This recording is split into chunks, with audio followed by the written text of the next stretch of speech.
नमस्कार, report special में आपका स्वागत है। मैं हूं शशांक गौड़। इस बार भारत रत्न देने के लिए दो महान शख्सियत को चुना गया है, जिसमें पहले पूर्व प्रधानमंत्री अटल बिहारी वाजपेयी हैं तो दूसरे महान शिक्षाविद और स्वतंत्रता सेनानी महामना मदन मोहन मालवीय। दोनों ही महान शख्सियत को भारत के सर्वोच्च सम्मान से नवाजा जाएगा। कल 25 दिसंबर है और अटल जी और मालवीय जी का जन्मदिन भी है। देश उन्हें ये अवार्ड देते हुए फक्र महसूस करेगा।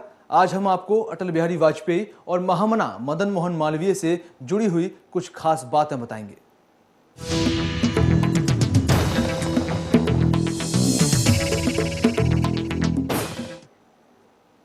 अटल बिहारी वाजपेयी एक ऐसी शख्सियत हैं जिन्हें सुनने के लिए सभी राजनीतिक दल के नेता तैयार रहते थे। वे हमेशा से ही निर्विवाद छवि के नेता रहे हैं।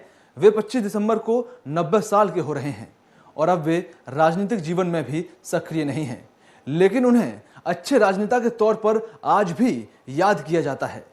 इस समय अटल बिहारी वाजपेयी तबीयत खराब होने के चलते अपने घर पर ही रहते हैं और ज्यादा सामने भी नहीं आते, लेकिन उन्हें भारत का सर्वोच्च पुरस्कार देकर पूरा देश गर्वान्वित महसूस कर रहा है।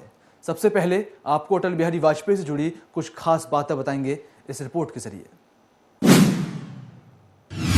टूटे हुए सपने की सुने कौन सिसकी, अंतर को चीर व्यथा पलकों पर ठिठकी, हार नहीं मानूंगा रार नहीं ठानूंगा, काल के कपाल पर लिखता मिटाता हूँ गीत नया गाता हूँ। कश्मीर के नंदन वन को किसने है सुलगाया, लेकिन जोर दिखाई देता दुशासन का, गीत नया गाता हूँ कदम मिलाकर चलना होगा। आहुति बाकी यज्ञ अधूरा, अपनों के विघ्नों ने घेरा, अंतिम जय का वज्र बनाने नव दधीची हड्डियां गलाएं, आओ फिर से दिया जलाएं, आओ फिर से दिया जलाएं। जरूरी ये है कि ऊंचाई के साथ विस्तार भी हो। कश्मीर के नंदन वन को किसने है सुलगाया, लेकिन जोर दिखाई देता दुशासन का, गीत नया गाता हूँ कदम मिलाकर चलना होगा। नजरबंद नेता किए जिनकी नजरें तेज, हमारा आग है, हमारा आग है, मौत से ठन गई।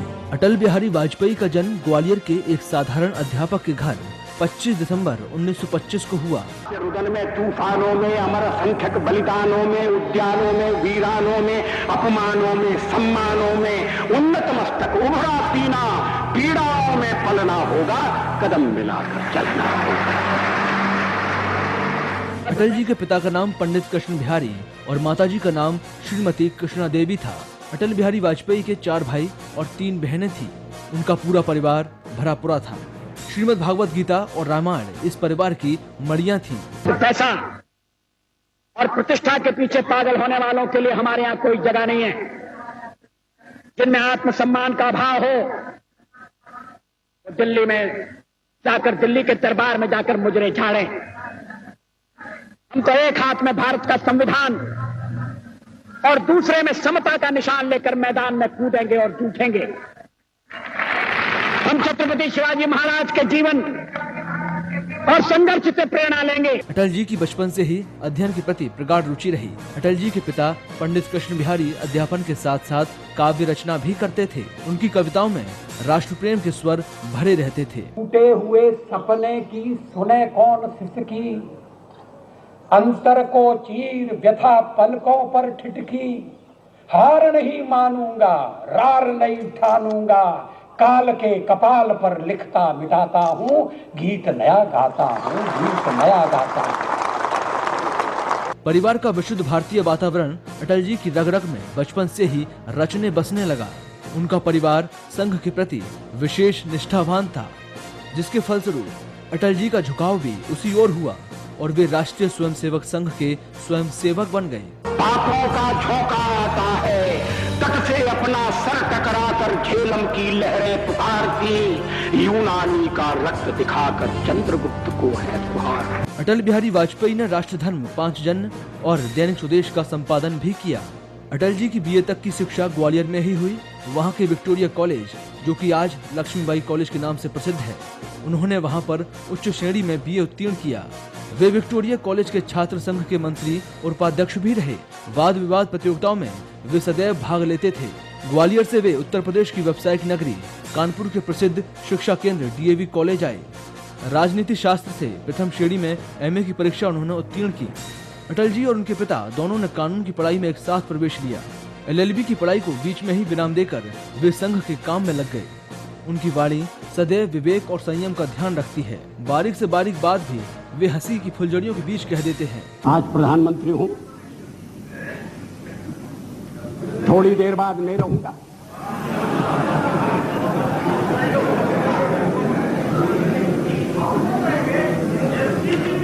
प्रधानमंत्री बनते समय कोई मेरा हृदय आनंद से उछलने लगा, ऐसा नहीं हुआ। और सब कुछ छोड़ छाड़ कर जब चला जाऊंगा तब भी मेरे मन में किसी तरह की म्लानता होगी, ऐसा आप मत समझिए। अटल जी के भाषणों का ऐसा जादू है कि लोग उन्हें सुनते ही रहना चाहते हैं। जब वे पीएम थे तो संसद को कटाक्ष भरे स्वर में व्यंग छोड़कर भी हंसा दिया करते थे।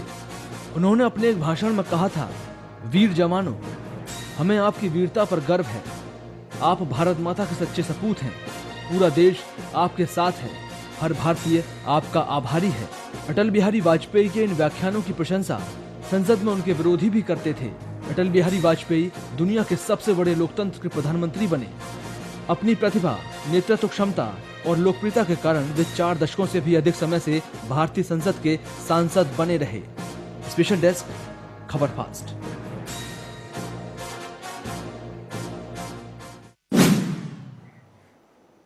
अटल बिहारी वाजपेयी जब पीएम रहे तब भी वे सभी दलों के लोकप्रिय नेता रहे और विपक्ष के नेता के तौर पर भी किसी ने उन पर उंगली नहीं उठाई। जब अटल बिहारी वाजपेयी विदेश मंत्री थे तो उन्होंने यूएन में भारत की धाक जमाई और हिंदी में भाषण देकर भारत की शान भी बढ़ाई। और जब उन्होंने 1998 में परमाणु परीक्षण किया तो भारत की धमक पूरे विश्व ने महसूस की। अटल बिहारी वाजपेयी एक दृढ़ निश्चयी नेता हैं। वे तमाम मुसीबतों के बावजूद भी कभी अपने पद से नहीं डिगे। कश्मीर के नंदन वन को किसने है सुलगाया, लेकिन जोर दिखाई देता दुशासन का। गीत नया गाता हूं, कदम मिलाकर चलना होगा। आहुति बाकी यज्ञ अधूरा, अपनों के विघ्नों ने घेरा। अंतिम जय का वज्र बनाने नव दधीची हड्डियां गलाएं। आओ फिर से दिया जलाएं, आओ फिर से दिया जलाएं। अटल बिहारी वाजपेयी भारतीय जनसंघ की स्थापना करने वालों में से एक हैं और सन 1968 से 1973 तक वे उसके राष्ट्रीय अध्यक्ष भी रह चुके हैं।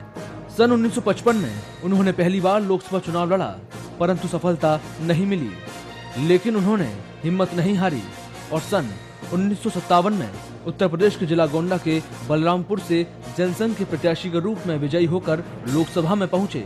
सन 1957 से 1977 तक जनता पार्टी की स्थापना तक वे 20 वर्ष तक लगातार जनसंघ के संसदीय दल के नेता रहे। मोरारजी देसाई की सरकार में सन 1977 से 1989 तक विदेश मंत्री रहे और विदेशों में भारत की छवि बनाई। उन्होंने विदेश मंत्री रहते हुए ही यूनाइटेड नेशन को संबोधित किया और वो भी हिंदी में। महोदया, संयुक्त राष्ट्र संघ के सहस्राब्दी शिखर सम्मेलन के अवसर पर मुझे आप सभी का अभिनंदन करते हुए बड़ी प्रसन्नता हो रही है। आप दोनों अध्यक्ष महोदयों को मेरी बधाई। विकास के लिए राष्ट्रों के बीच शांति और लोकतंत्र की स्थापना आवश्यक है। शांति, लोकतंत्र और विकास एक दूसरे के पूरक हैं। यह खेद का विषय है कि विश्व की शांति और सुरक्षा के लिए परमाणु युद्ध का भय इस नई सदी में भी एक गंभीर खतरा बना हुआ है। पिछली सदी के उत्तरार्ध में भारत विश्वव्यापी परमाणु निशस्त्रीकरण के अभियान में सबसे आगे रहा। हमने इस संबंध में दुनिया के अन्य देशों के साथ अपनी आवाज बुलंद की, मगर उसे अनसुना कर दिया गया। 1980 में जनता पार्टी से असंतुष्ट होकर उन्होंने जनता पार्टी छोड़ दी। 1980 से 1986 तक वो बीजेपी के अध्यक्ष रहे और इस दौरान वो बीजेपी संसदीय दल के नेता भी रहे। 2 बार राज्यसभा के लिए भी निर्वाचित हुए। 16 मई 1996 में पहली बार प्रधानमंत्री बने, लेकिन लोकसभा में बहुमत साबित न कर पाने की वजह से 31 मई 1996 को उन्हें त्यागपत्र देना पड़ा। जिस वक्त उन्होंने लोकसभा में त्यागपत्र दिया था, वो लोकसभा का भाषण उनके बेहतरीन भाषणों में से एक गिना जाता है। फिर चर्चा हुई कि कोऑर्डिनेटिंग कमेटी बनाना पड़ेगी। फ्लोर पर भी हम लोग कोऑर्डिनेशन करते हैं, उसके बिना तो सदन नहीं चलता। आप सारा देश चलाना चाहते हैं, बड़ी अच्छी बात है, हमारी शुभकामनाएं आपके साथ हैं। हम अपने देश की सेवा के कार्य में जुटे रहेंगे।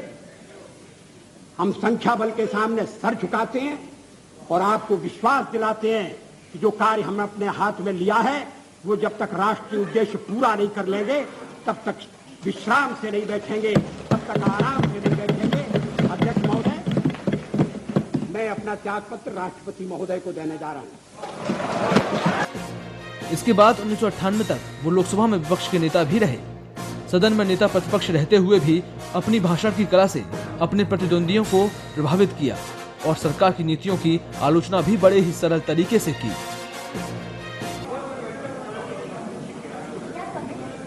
कि एग्जीक्यूटिव अगर अपने कर्तव्य का पालन नहीं करेगी तो फिर न्यायपालिका का दरवाजा खटखटाने के अलावा नागरिकों के पास और कोई रास्ता नहीं रहेगा। होना तो ये चाहिए कि एग्जीक्यूटिव अपने कर्तव्य क्षेत्र के अंतर्गत अपने कर्तव्य का पालन करे और न्यायपालिका अपने अधिकार क्षेत्र तक सीमित रहे। लेकिन अगर मामले लटकाए जाएंगे, ये चारा घोटाला लीजिए, 1.5 साल से चल रहा है, लगातार चल रहा है, प्रक्रिया जटिल है, विलंब होते हैं, भ्रष्टाचार के मामले कब तक चलेंगे? अटल बिहारी वाजपेयी अपने राजनीतिक करियर में 9 बार लोकसभा के लिए चुने गए हैं। वे सबसे लंबे समय तक सांसद रहे हैं और जवाहरलाल नेहरू और इंदिरा गांधी के बाद वे सबसे लंबे समय तक गैर कांग्रेसी प्रधानमंत्री भी रहे हैं, जिसके बाद अब बीजेपी के ही नरेंद्र मोदी पूर्ण बहुमत से सत्ता में आए हैं। अटल बिहारी वाजपेयी परमाणु शक्ति संपन्न देशों की संभावित नाराजगी से कतई विचलित नहीं हुए और उन्होंने अग्नि 2 और परमाणु परीक्षण कर देश की सुरक्षा के लिए साहसी कदम भी उठाए। उन्होंने 1998 में राजस्थान के पोखरण में भारत का द्वितीय परमाणु परीक्षण किया, लेकिन सदन में उनकी जब इस बात के लिए आलोचना हुई तो उन्होंने अपने भाषण से सभी की बोलती बंद कर दी। ये आश्चर्य है कि परमाणु परीक्षण की भी आलोचना की गई। पूछा गया देश के सामने कौन सा खतरा था। मैं 1974 में सदन में था जब श्रीमती इंदिरा गांधी के नेतृत्व में परमाणु परीक्षण किया गया था। हमने उसका स्वागत किया था, प्रतिपक्ष में थे फिर भी स्वागत किया था, क्योंकि देश की रक्षा के लिए वो किया गया था। उस समय कौन सा खतरा था? क्या आत्मरक्षा की तैयारी तभी होगी जब खतरा होगा? अगर तैयारी पहले से हो तो जो खतरा अगर आने वाला है तो खतरा भी दूर हो जाएगा। खतरा अमल में नहीं आएगा।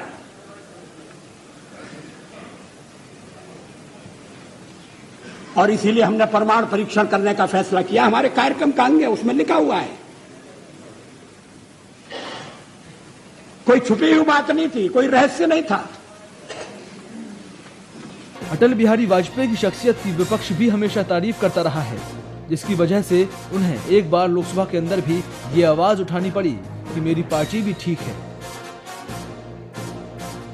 श्री शरद पवार बैठे हैं। जब मेरे मित्र जसवंत सिंह जी भाषण कर रहे थे तो शरद पवार नहीं थे।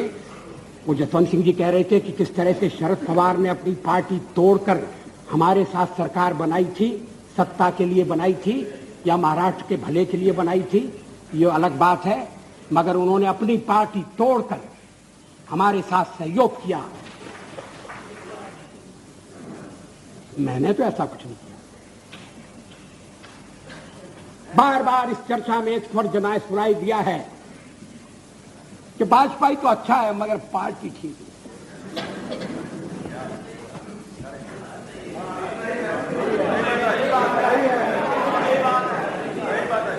अच्छा, तो अच्छे वाजपेयी का आप क्या करने का इरादा रखते हैं? अटल बिहारी वाजपेयी देश के एक ऐसे नेता हैं जिन्हें पूरा देश आज भी याद करता है। उनके अभूतपूर्व भाषणों से और उनकी अविवादित छवि की वजह से वे सभी पार्टियों के चहेते नेता हैं। स्पेशल डेस्क, खबर फास्ट। अटल बिहारी वाजपेयी एक महान कवि भी हैं। उनकी कविताएं देश की राजनीति में भी जान फूंकती हुई नजर आती हैं और पाकिस्तान को सबक सिखाने के लिए भी उनकी कविताएं ज्यादा फेमस हैं। वाजपेयी साहब हमेशा से ही एक निर्विवाद छवि के नेता रहे हैं, इसलिए वे हमेशा दृढ़ निश्चयी रहे और पाकिस्तान के साथ दोस्ती के लिए लाहौर यात्रा हो या फिर पाकिस्तान की करतूत के बाद कारगिल युद्ध, दोनों में ही उन्होंने महत्वपूर्ण भूमिका निभाई और अटल जी के दृढ़ निश्चय की वजह से ही कारगिल युद्ध में भारत विजयी हुआ। कश्मीर के नंदन वन को किसने है सुलगाया, लेकिन जोर दिखाई देता दुशासन का। गीत नया गाता हूँ, कदम मिलाकर चलना होगा। आहुति बाकी यज्ञ अधूरा, अपनों के विघ्नों ने घेरा। अंतिम जय का वज्र बनाने, नव दधीची हड्डियां गलाएं। आओ फिर से दिया जलाएं, आओ फिर से दिया जलाएं।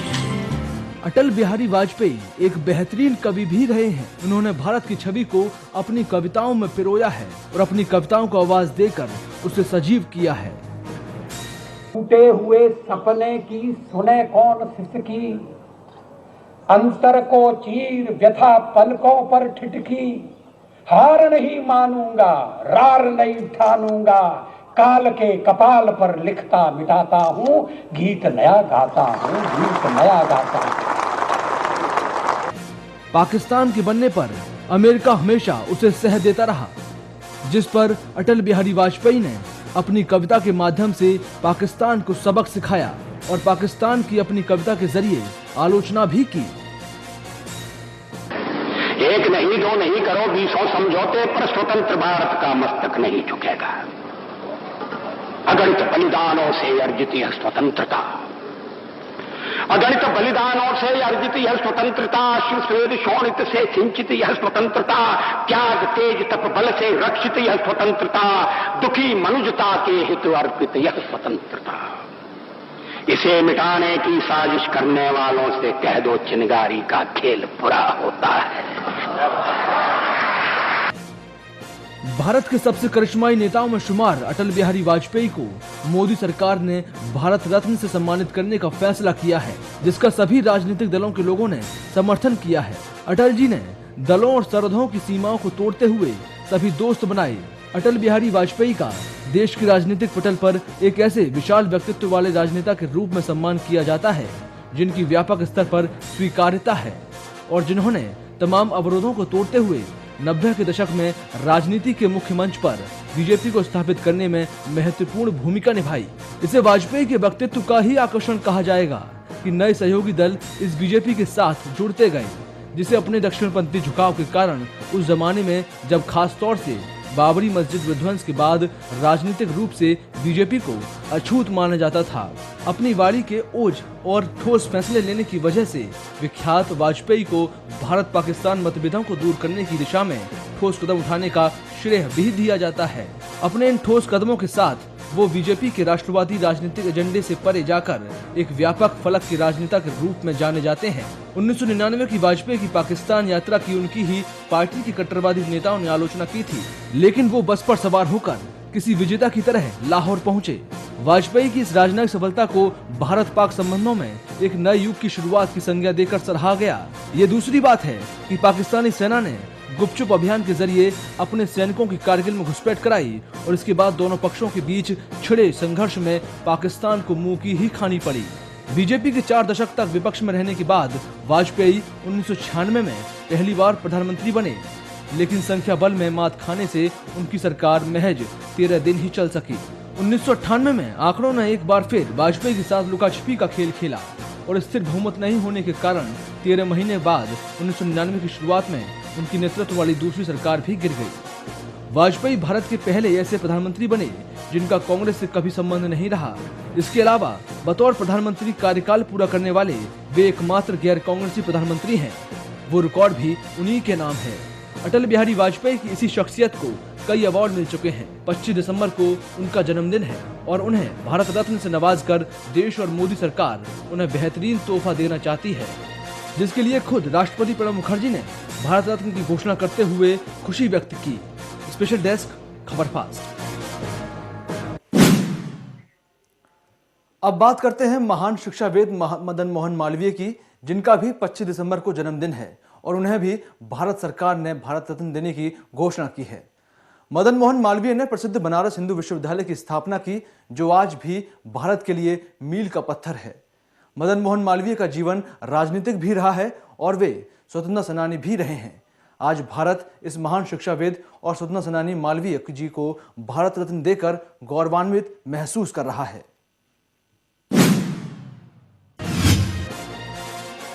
भारत सरकार ने बनारस हिंदू विश्वविद्यालय के संस्थापक महामना मदन मोहन मालवीय को भी भारत रत्न देने का ऐलान किया है। इस ऐलान के बाद बनारस हिंदू विश्वविद्यालय में खुशियां ही खुशियां हैं। उनके परिवार वालों ने भी अपनी बेहद खुशी का इजहार किया है। 25 दिसंबर को महामना का भी जन्मदिन है और राष्ट्रपति भवन की तरफ से उन्हें सर्वोच्च नागरिक पुरस्कार भारत रत्न देने का ऐलान किया गया है। हालांकि परिवार के लोग इसे काफी देरी से उठाया गया कदम बता रहे हैं और इस पर कांग्रेस की आलोचना भी कर रहे हैं। परिवार वालों ने इसके लिए मोदी सरकार का शुक्रिया अदा किया है। इसके साथ ही महामना के परिवार ने मोदी सरकार से महामना की जन्मस्थली इलाहाबाद के मालवीय नगर स्थित घर को राष्ट्रीय स्मारक घोषित किए जाने की मांग भी की है। महामना मदन मोहन मालवीय का जन्म 25 दिसंबर 1861 को उत्तर प्रदेश के इलाहाबाद में हुआ था। उनका निधन 12 नवंबर 1946 को बनारस में हुआ। 1909, 1918, 1932, 1933 में मदन मोहन मालवीय 4 बार कांग्रेस के अध्यक्ष रहे। सत्यमेव जयते शब्द के प्रचार प्रसार में उनकी अहम भूमिका रही। शिक्षा, पत्रकारिता, वकालत में महामना जी ने कई अहम सक्रिय काम किए। महामना मदन मोहन मालवीय ने 1916 में प्रतिष्ठित बनारस हिंदू विश्वविद्यालय की स्थापना की। वे भारत के पहले और अंतिम व्यक्ति थे जिन्हें महामना की सम्मानजनक उपाधि से विभूषित किया गया। कांग्रेस के निर्माताओं में विख्यात मालवीय जी ने उसके द्वितीय अधिवेशन से लेकर अपनी अंतिम सांस तक स्वराज्य के लिए कठोर तप किया। चोरी चोरा कांड में 170 दोषियों को फांसी की सजा सुनाई गई, जिसमें से पंडित जी ने 151 को छुड़ा लिया। राष्ट्र नेता मालवीय जी के बारे में स्वयं पंडित जवाहरलाल नेहरू ने भी तारीफ की है। महामना मदन मोहन मालवीय एक महान शिक्षाविद के साथ ही महान दर्शन शास्त्री भी थे। उन्हें भारत रत्न दिए जाना भारत के लिए गर्व की बात है। स्पेशल डेस्क, खबर फास्ट। देश के लिए दोनों ही शख्सियत एक महान छवि की तरह रही हैं। मालवीय जी के कार्य हमेशा से ही समाज सुधार और देश के भविष्य सुधार के रहे हैं, तो अटल बिहारी वाजपेयी ने देश की राजनीति को एक नया आयाम दिया है। अटल जी और मालवीय जी दोनों को भारत रत्न देने से देश आज गौरव की बात है और देश गौरवान्वित भी महसूस कर रहा है। फिलहाल रिपोर्ट स्पेशल में इतना ही। कल फिर हाजिर होंगे एक नई रिपोर्ट के साथ। तब तक के लिए नमस्कार।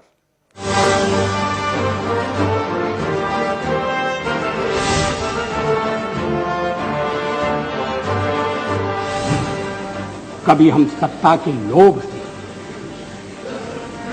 गलत काम करने के लिए तैयार हैं।